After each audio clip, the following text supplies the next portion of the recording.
এই মুহূর্তে বাংলাদেশের সবচেয়ে বড় সমস্যা কি? ঈদের পরে আমার আপনার সবচেয়ে বেশি সমস্যা কি হচ্ছে? সেটা হলো গরম।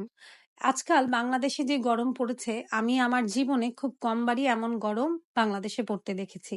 এবং আমার এটা সহ্য করতে কিন্তু অনেক কষ্ট হচ্ছে। আমরা এসি রুমের মধ্যে বসে অনেক আরামে জীবনযাপন করেও আমরা আজকে গরম নিয়ে কমপ্লেন করছি।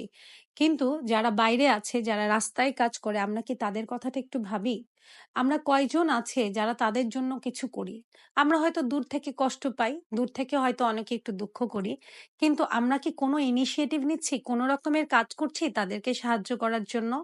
সেটা তো করছিই না। বরঞ্চ আমরা অনেকেই যারা রিক্সায় উঠছি, রিক্সায় উঠে সেই ভাইয়ার সাথে, সেই রিক্শাওয়ালা ভাইয়ের সাথে দাম-দর করছি। আমরা কি পারি না এই গরমের সময়টা তাদের সাথে দাম-দর না করতে?